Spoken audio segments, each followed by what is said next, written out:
Welcome to A Talk with Armani. I am your host, Armani Iman. This is the show that takes you behind the scenes and in front of the screen of all different types of productions.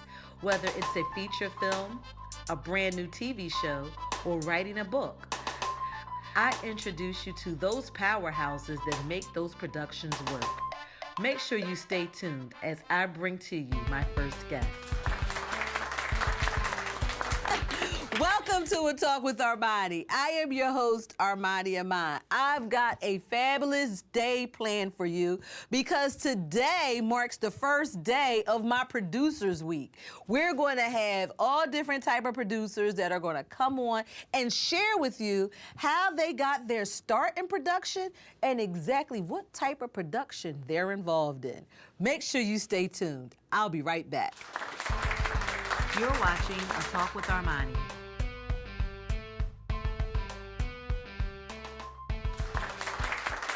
Yeah, because what I'm doing right now is I should be there in about 15 minutes. As long as there's no traffic, I can get there in about, wait a minute. Are we stopping? Why are we stopping? And I'm asking the chauffeur while we're stopping, and he's like completely ignoring me, and I have absolutely... Wait, I think somebody's actually getting in the car. Hello. Hi! What's oh my up? goodness! Hi, how are you? Good. A Oh and the my- A. I can't believe it. Like, are you hijacking my car? Like the world famous plastic surgeon, Dr. Wright Jones. Hey, oh my hey, God. Oh my God. So what have you been up to? Same stuff, making people beautiful one body at a time. Yeah. Well, of course, because you do excellent work, and of course, Appreciate it. you are the plastic surgeon to the stars, and you're here in Atlanta doing what are you doing? Oh my goodness. Yeah, there's all kind of things. Okay. Butts are really hot right now.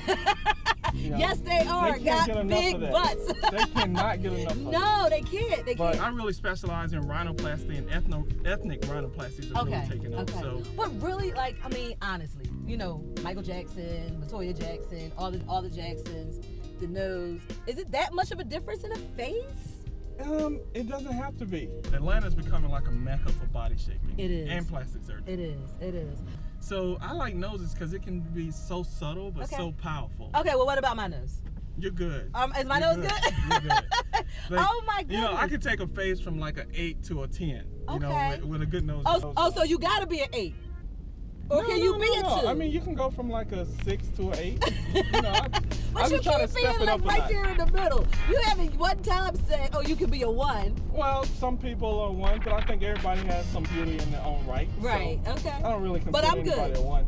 You're good. Okay. You're like a 10 already. Oh, well, thank you so Yeah, much. yeah. And thank you for jumping in. I don't know where you're going, but I'm heading to the event. Are you going to the same place? Or? I'm gonna jump in. I'm gonna jump out because I got patients. Okay. I got a few people from New York right now. Okay. All right. The Big Apple. Yeah. Yeah. So I get people from New York, LA, and get a lot of love. Okay.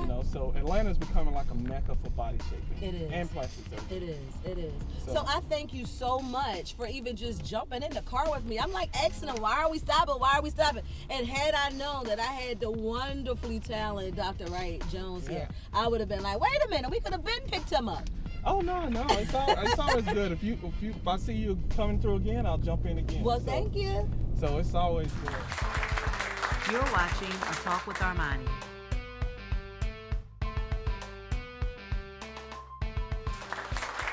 Welcome back to A Talk with Armani. So, as I told you earlier in my monologue, this is Producer Day. And today, I have the pleasure of having a super producer.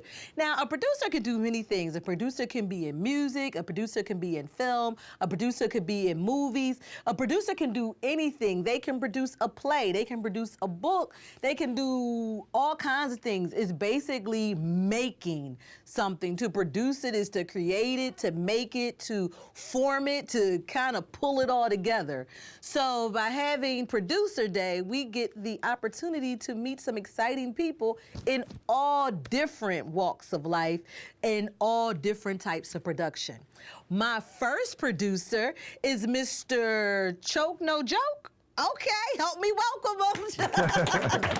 Well, thanks for having me. Of course. So tell me, first of all, Choke No Joke, how did you come up with that name? All right, well, my real name is Arthur DeWitt Alston III. Okay. Arthur, my nickname is Artie. Okay. So when I was young as a kid, they used to tease me and call me Artichoke. Oh, Like the vegetable. Okay, okay. And then as I got older and got cool, then they just started calling me Choke. Okay. And then I started rapping probably like early 90s. Okay. And like 91, and I added the No Joke. Okay. And then it was Choke No Joke. Okay. And then as I got into TV and film, I used it as my director's name as well. Okay, all righty. Well, there you go, the history of Choke No Joke. So It sounds violent when you first hear it, huh? No, it actually it doesn't. The choke part. But it was just, I was looking at it like, like I'm not gonna choke. You know how sometimes people say, oh, you choked while you was, performing or Right. doing something. And I'm like, no, I'm not no joke. I ain't gonna choke. Oh, I got bars. You heard that? Yeah. Okay. So tell me about your projects. How did you get into, because you said you started out rapping. Yeah. But now you're more behind the scenes of some of the most popular Right. TV serials. Tell me about that. Well, I started modeling and acting, and what I would do is the jobs that I worked as a model and actor, I would bring my camera Okay. to the job, which, Okay. nobody was filming back then. This is like the early 90s. And I was doing so many like cool jobs. Like, I did a lot of music videos back then. Okay. Like Nas video, Hate Me Now. Oh my God, so many. Eve Got a Man. Okay. Puffy videos. A bunch of them. You I done can't work with some remember. of the greats. Okay. Right, yeah. Okay. And I would work with Hype Williams, Director X now, which was Little X, Paul Hunter. Okay. These big directors. So I would start bringing my camera on the set. So when I wasn't shooting, I would shoot scenes. And like if Hype was shooting a scene with like Nas and nobody was paying attention, I would sneak my camera and I would shoot the scene. Get that And then- behind the scenes. Okay. Yeah, but more or less, I was shooting the same shot that he was shooting. Okay. And then I would go home and edit it up, my version, on 2 VHS. Oh. Okay. Okay. Play on one, record on the The other, other and one, that's play- how I would chop it up, and that was how I Wow. learned how to edit. Okay. Before I learned how to edit. Okay, well, look what I'm at saying? you. Okay, you did some on-the-job training for real. Right. Okay. So with doing that, I gained the passion for being behind the camera. So, as a model and actor, I was always chasing this lead role. Okay. And I finally got a lead role in this music video by this guy named Olu called My World. Okay. And I played that opposite Bokeem Woodbine. Oh, okay, okay. And so after I did that, then the kind of the thrill was going for trying to be in front of the camera, and then the passion was behind the camera. So I started filming at this club in New York called The Tunnel. Okay, all right, I'm familiar with that. Go ahead. Every Sunday it was the hip hop night.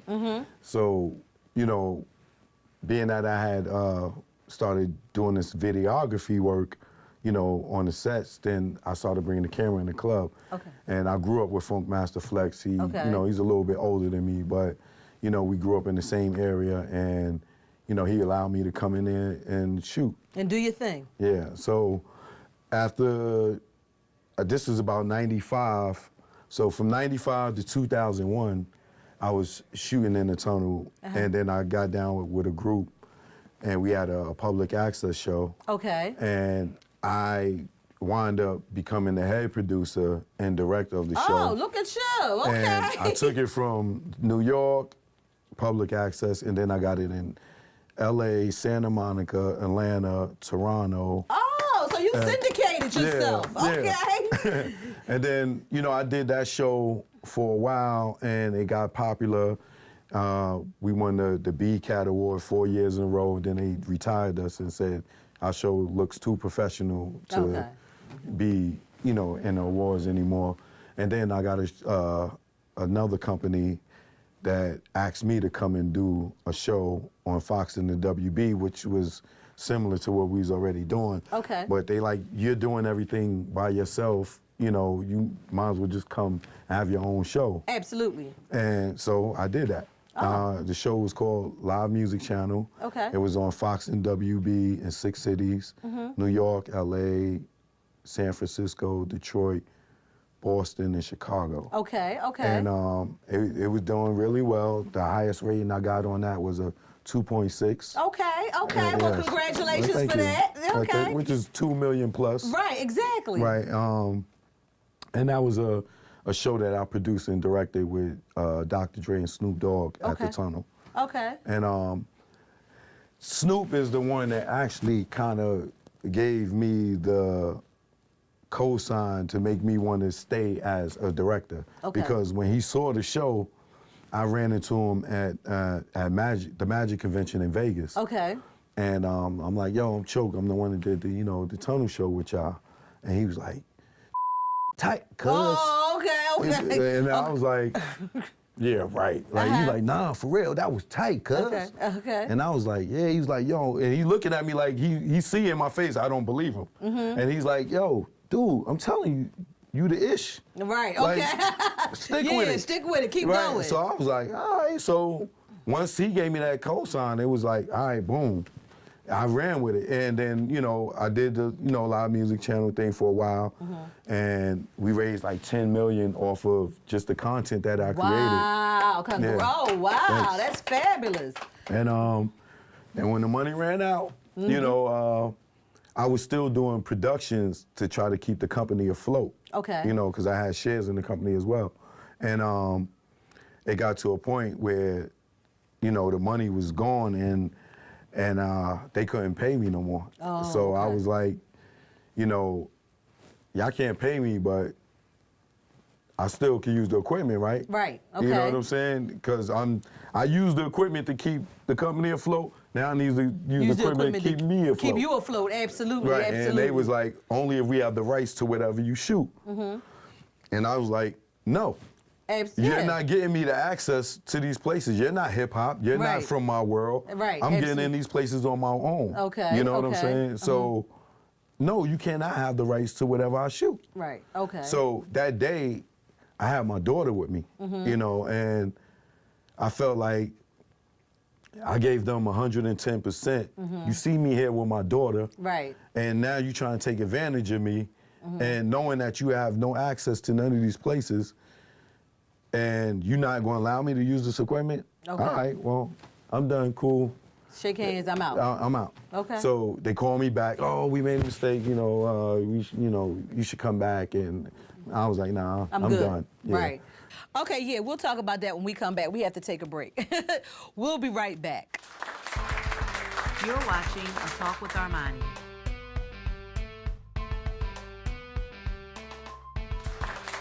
Welcome back. And in case you missed it, I am sitting here talking with a super producer who's been doing everything for everybody from beginning to the end to the beginning. Choke, no jokes. So now what are you doing? Now, all the content that I have, I release 3 volumes on VHS. Okay. And then the format changes to DVD. So I released the 3 titles and DVD all at once, 3 at one time. Okay. And I put them out and they did very well. And then I did a 4th one, which was, the titles of these were called The Tunnel Is Closed, volumes 1, 2, and 3. Okay. When they were on DVD.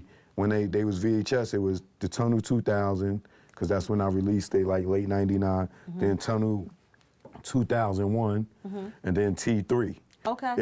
And then I re-released them as The Tunnel Is Closed, volume 1, 2, and 3. Then I dropped a 4th one, which was The Best of Jay-Z. Okay. Which was an all Jay-Z concert that I shot at the Tunnel. Okay. When I did that, when I was getting ready to release it, I went to Rockefeller Records. Okay. A girl named Emmanuel that used to act with me, she transitioned over into the music and started working in video production at Rockefeller. So I went to her and I'm like, you know, I'm getting ready to put this DVD out. Y'all should give me the trailers y'all have. Right. And let me put it on there, which was Paid in Full, was getting ready to come out on DVD. Backstage was on DVD, and they had the movie Paper Soldiers, which was like straight to DVD. So she was like, all right, cool, let me ask Dame.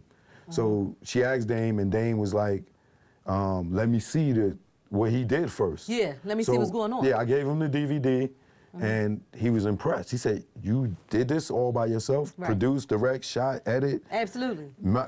Manufactured, promoted? He's like, you did this all by yourself? Because it was all packaged up and everything. And I was like, yeah. Like, I didn't understand why he found that so hard to believe. Right.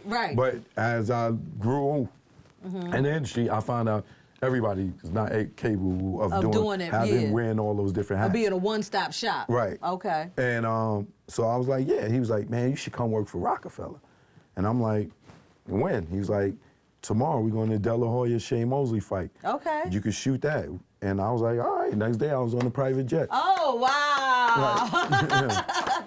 Absolutely. Yeah, so I stayed at Rockefeller for about 3-4 years. I've done, you know, a bunch of commercials for the artists, the album releases, documented Dame's whole, you know, career for those years. Okay. So if you ever seen the footage with Dame spazzing out at the Def Jam conference room on, you know, the staff, because they having the Jay-Z meeting, that's all me. You know, the last days of the Rock online, that's me. Okay. And I've got to do a lot with them, from Victoria Beckham all the way down to Jay-Z, Cameron, everybody else. And then I left Rockefeller because Dame mouth became a bit much. Okay. Yeah. Okay. So if you know anything about him and his attitude. Okay. Well, you know, y'all was going in two different places. You was moving one place, and you know, some people do not travel the same roads that we travel, and our personalities won't allow us to share the same car. Right. So we might get to the same place, but we just got to take two different cars. Exactly. Okay. So now I leave there. Yeah. And people looking at me like I'm crazy. Why are you leaving Rockefeller? Right. You're at the top of the food chain. This is when Rockefeller was doing their thing. Everything. Yeah. You know, and I just was like, yo, I just can't do it. A few months later, I got hired at BET to produce Rap City. Okay, well, that's wonderful. Yeah, that is absolutely wonderful. And now we fast forward to 2018. Where's your hat planted now? Well, I just produced a new season of Real Housewives of Atlanta. That's okay, all righty. Well, congratulations on that. Thanks. Okay. And that's running right now every Sunday on Bravo. I produced the Feel Rich documentary with Quincy Jones. Okay. That's on Netflix right now. I produced and directed Knockout for Azteca America, which is a boxing reality show. Yes. And I have the Hip Hop Nucleus, which is a documentary on the legendary Tunnel nightclub on iTunes and Google Play right now. And I put that out independent. Okay. Totally. I produced, direct, wrote, shot, from edited. Beginning to the end. And they went #1 on iTunes documentary list and #4 overall. Oh, wow. Well, that is such a good thing. So we have footage from one of your documentaries that you did. I think it was... Yeah, I bought the Jay-Z one. Okay, great. So we're going to show that right now. Everybody, take a look. Joke, no joke. Yeah! It's joke, no joke. Let's go.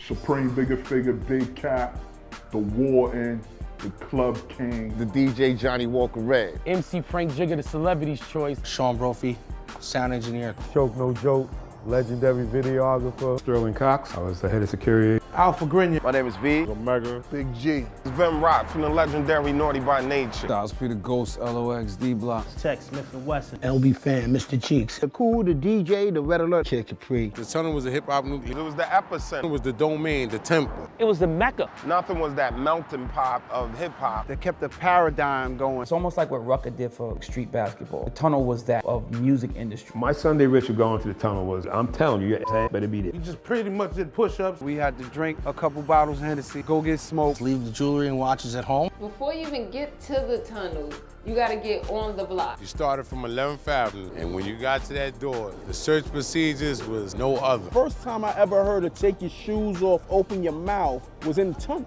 It was damn near everything but a full cavity search. Security at the tunnel was no joke. The beatdowns did happen. Some of them, you had that chain out, we leave with one of them. We had a handful of cats. When we were taking you out, they were digging in your pockets. The code check at the tunnel was crazy because you didn't know if you was gonna get your admission. Sometimes the bloops happen where you might not get your coat. A lot of boys wanted to get their girls some fur coats, you know, so I mean, it was free. The bar was always on till after the tunnel. You might get fake alcohol. Bartenders might have got counterfeit. The dance floor is always rocking. It looked like a video all the time. The tunnel had a very unique situation at the bathroom. It was co-ed. The bathroom was Solomon and Gomorrah. I was like this, trying to look past the dudes like when they was going in the urinal. The tunnel was a one-stop shop. They had food, they had alcohol, drugs. I saw weed the tunnel. It was just oozing money. Backstage is like the club amongst the club. That's where all the so-called stars who was scary to be in the crowd, that's where they hung out at. The dopest things about the tunnel for me to remember is hearing my records get played up in there. The top maybe of all time tunnel banger. Or anything bad boy. Every Biggie record, we seen it by whole. Shook Ones was bananas in there. Nori Capone, that Bang Bang. Andy up. Any one of Buster joints. Wild Out would actually start a fight. The best performance I ever seen, Jay-Z performed in front of the DJ booth. The DJ booth was bouncing like a ball. Snoop and Dre, when Dre was there. DMX, Get At Me, Dog. The king of the tunnel was Jay-Z. Busta Rhymes. DMX is the king. Queen of the tunnel. Mary J. Blige. Foxy and Lil Kim. Eve. King of the tunnel record label-wise was Def Jam. Bad Boy. The best DJ at the tunnel was Flex. Big Cap, all day. Flex used to break off the records, but he used to try to bully Cap, like, don't spin this, because when I get here, I want to spin it. No, what's wrong with you? What the tunnel did for artists, it solidified their street music. That gave us a platform, set up Rough Riders, Rockefeller, Bad Boy, slew of other artists. The closing of the tunnel, it was kind of sad because that was a big piece of hip hop. So losing the tunnel was like a little kid losing Disney. A famous mosque closing down. I think when the tunnel closed, it was necessary. This was becoming a missing. When you hear people of the late 70s talked about Studio 54, the tunnel was the Studio 54 of hip hop. Oh, wow. Well, that is such a good thing. And you're doing all of this. I mean, you've obviously stayed busy. Right. You've been staying busy the whole entire time. But again, you're doing it from the beginning and the end. Like you said, you're directing, you're producing, you're editing, you're getting this footage. You're the camera person, you're doing all of it. So, and then you sit back and you have a complete package, which makes you like a very valuable player on any team. When it came down to getting into the reality, because a lot of stuff you've done has been documentaries. Right. When it came down to getting into the reality and shooting the reality series, how easy was that transition for you, or was that a little bit more difficult, considering that, some, without letting the cat out the bag, is a lot more structured than people would think that it is? Right. I mean, I've done other reality shows, like the Knockout was a reality show. I did Lisa Ray's The Real McCoy. Okay. Before that for TV One. That show was a lot easier. The Real Housewives of Atlanta is when I felt like things got hard. Okay. You know what I'm saying? Right. Because not only are you a producer there, they have you wearing various hats, and you're wearing more hats than you're supposed to be wearing as a producer. Okay. So that made it harder, because I don't supposed to be doing all these other job descriptions, and I'm not getting paid for them. Right. But being that I accepted the job, I have to do all this stuff that different production companies will have people paid to do them. Absolutely. You know what I'm saying? So that show was very difficult. Okay. Emotionally, it was very difficult. Now, what are you going back? Because they're doing 2000. So the season that they just did It was 10. was 10. Yeah. And then we'll have season 11. Yeah, they shoot the reunion in March, and then production probably for the new season and cast. They probably started the casting already now for the new season, but I don't know if I can do it again. Okay. Because some of the people that I work with don't have the same morals and ethnic. Again, we going to the same place, but we Yeah. just can't ride in the same car. We Right. just can't ride in the same car. Yeah, we so- might want the same things, yeah, but like I might have feelings in the heart, you know, when it comes to the talent, Okay. and may not want to do things that may be perceived as evil right. Okay. I to see. some people. Right. Absolutely. Some people just don't care. They Right. want the check and they want the ratings. And that's it. Whatever. So, you know, it's kind of hard. I learned in that particular show, it's kind of hard to go to work every day and have a conscience. Okay. All You right. cannot. I get it. I definitely get it. Well, I appreciate you for coming and chatting. And we want to know, how can we see? So you're on iTunes. Now, with somebody, can they just put in the search bar, Choke No Joke, and your stuff come up on YouTube, iTunes, Amazon, all of that? All that. And we can Google you and your stuff will come up. Everything's gonna come up. And what can we expect for you in 2018? What you got going on? I know you've signed on to something. Well, just now I just got asked by Sony to produce and direct the Goody Mob's Still Standing docket. Goody Mob has the album called Still Standing. It's the 20th year anniversary of it. Okay. They want me to produce and direct a documentary on the making of the album. Okay. So I just turned over the budget for that, and that will be my first project probably. Oh, for the okay. new year. Well, you're going to stay busy. You're going to Yes. stay busy. Well, thank you once again for coming on, and we're going to follow you, and we're All going to right. be looking for you to do some more Follow me stuff. at Real Choke No Joke on Instagram, and on Twitter it's choke_no_joke. Or you can email me chokenojoke@gmail.com, or call me 646-926-3392. Oh, okay. All righty. Well, thank you again, okay? All right. We'll be right back. You're watching A Talk with Armani.